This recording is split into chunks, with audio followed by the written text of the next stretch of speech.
wrestling fans, and welcome to another edition of CCW Superstars of the Ring, housed right here in Stomping Ground Studios. And maybe you can hear the bumps and thumps of the Top Rope Wrestling Academy, which are training the next generation of CCW wrestling stars. Well, folks, if you have been following our program, then you are well educated of the war between the Allied Front and the Diamond Exchange, led by that diamond-encrusted deviant Brian Blitz. And in the past weeks, you have heard from Chris Turner, you have heard from the new breed, Landon Cruz, but the man you have not heard from, the third member of the Allied Front, the Wild Thing, Mike Anthony.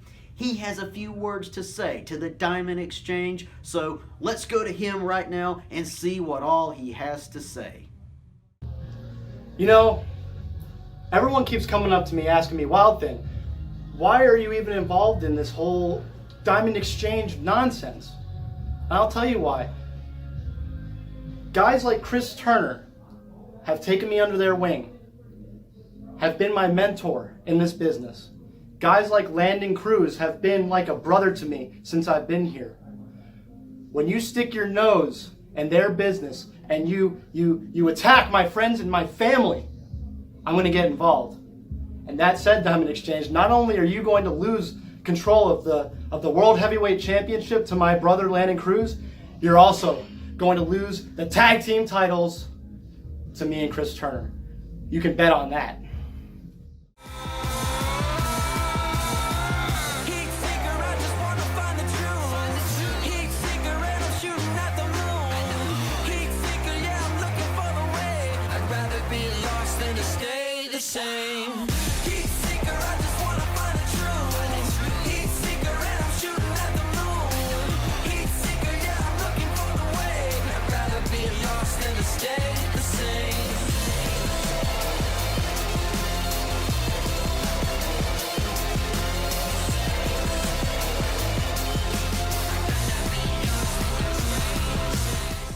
A lot of confidence coming from the Wild Thing, Mike Anthony. And why should he be? He and his team did what so many wrestling influencers and insiders said could not be done. They beat the Diamond Exchange, the dominant faction here in CCW. They hold the World Heavyweight and the Tag Team titles, though perhaps not for long if the new breed Wild Thing and Chris Turner have anything to say about it.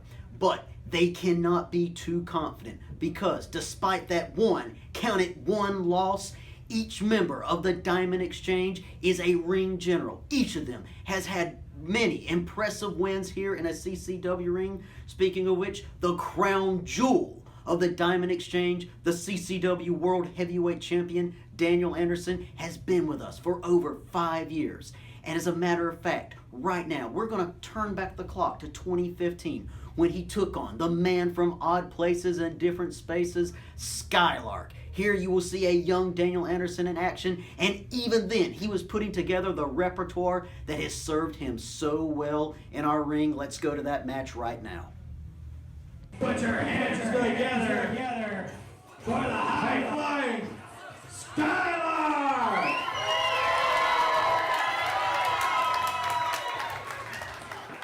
Welcome, wrestling fans, to what's going to be an exciting episode of Continental Championship Wrestling Superstars of the Ring. This week's match of the week, the high-flying Skylark taking on 1/3 of the collective and 1/2 of the tag team champions in Daniel Anderson. This match, big match implications as we are on the road to WrestleBash just 2 weeks away, August 29th in Fernandina Beach, Florida. As we get ready to block up some antics from Skylark, trying to keep a little bit of brevity here. Needs to pay attention, the collective work as a unit. Anderson, as he speaks to the crowd, Skylark still has to be aware of Kevin Toole and Jonathan Wells on the outside. And Skylark right out of the box with a big drop kick right to the corner. Clothesline. Look at the second clothesline. Skylark's lined him up. Third big clothesline. Anderson was not expecting this. Skylark to the ropes. Oh! Anderson held on. Had just enough time to reconsider moving back to the middle of the ring. And Skylark landed hard right on the back of the head. Daniel Anderson pulling him up on the mask. That falling body slam by Anderson. Skylark landed back first, and Anderson's going for the mask. We've talked before, ladies and gentlemen, about wrestling with a mask, and here we go. Here's the impact of the collective right here. It's now 3-on-1 as Daniel Anderson pulls the referee away. Wait! Referee Jerome Anderson caught it. Excuse me, Jerome Jackson caught it. Anderson is feigning surprise. The collective been caught. Wow, the referee has thrown both the collective out of the ring, out of the ringside area. Listen to the crowds, to their delight. Damage may have already been done. The 3-on-1 attack. Skylark is in a bad way here. And Anderson taking advantage of the distraction. Follows it up with 2. Make that 3 vertical suplex. Referee Jerome Jackson has ejected. Skylark is in a lot of trouble here. Commissioner and Eric Snook ringside, moving the collective out of the ringside area.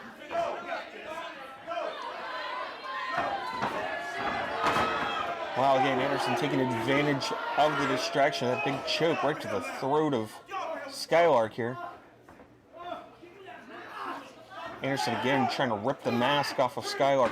And we've said before, masks in wrestling are almost a distraction to the wrestler themselves. If that mask gets turned around, if it gets yanked off, if it gets ripped or torn or spun around, then that hinders your already limited eyesight and your already limited range of view. Skylark getting back to his feet, gonna try to.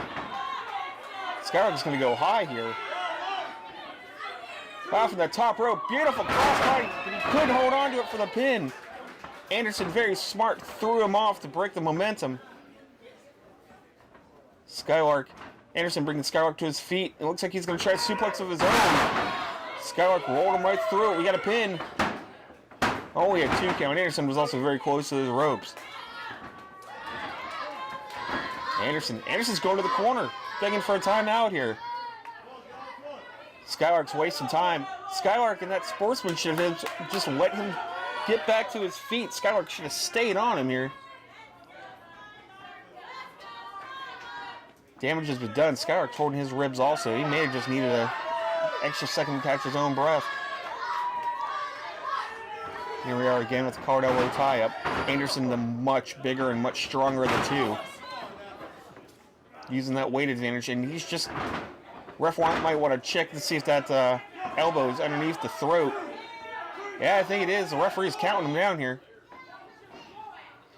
We talked before, Anderson comes from the family of the Andersons of wrestlers. It is in their blood. It is in their history. It is what they do. Oh, and we're going to get another 2 count here by Anderson. And right back to the choke, just as we were saying, Anderson doesn't need to go to these tactics of cheating. He just prefers to use these tactics of cheating. Anderson brings Skylark back over the ropes. Going to whip him across the ring. Skylark with a reversal. Anderson caught him in midair.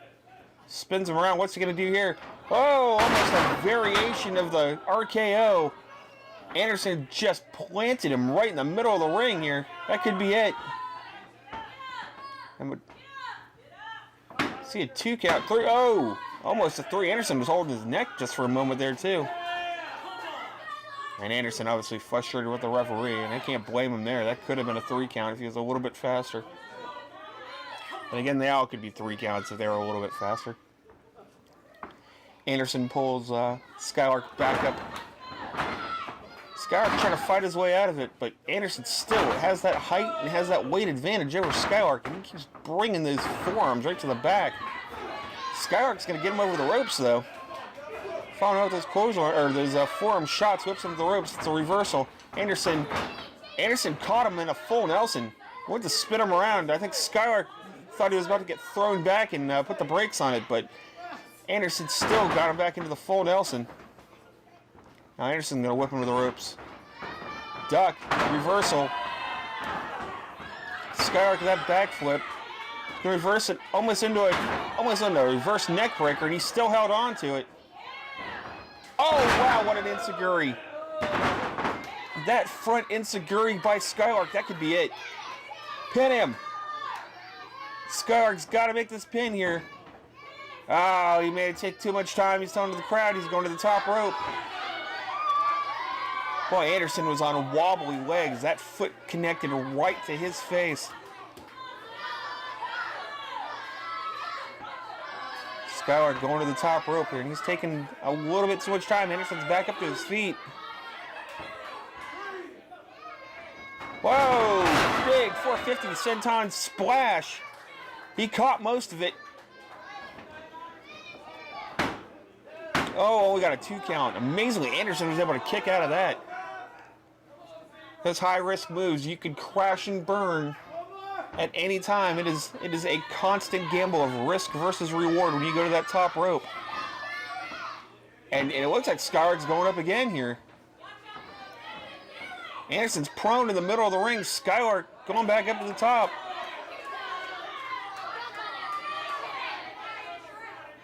Could we see a senton here? 450 splash. Oh, wow. Skylark missed. I don't know if you can see it on the camera, but he went neck and shoulder first right into the middle of the ring. Anderson just drags him back up. Skylark may not even be awake, and he's darn sure not after that double arm DDT by Anderson. That's a 3 count. Anderson capitalized on that. Skylark may need medical attention here. The winner of the match, Anderson. There's no call for this. Seriously, somebody might need to get down to the ring and check on Skylark here. Oh, Anderson just continuing to wail away his frustrations on Skylark.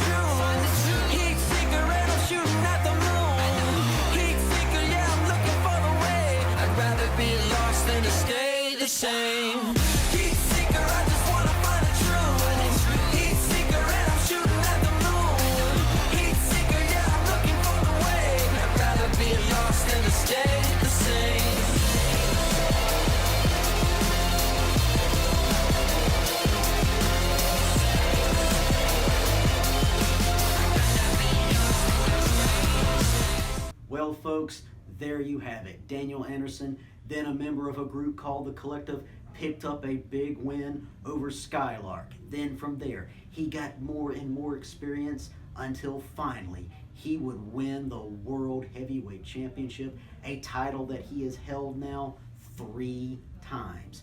A record here in CCW. Well, folks, we hope you've enjoyed today's show. Be sure to tune in next Wednesday as we bring you even more wrestling from inside Stomping Ground Studios. For everyone here at CCW, I'm your ringside pitchman.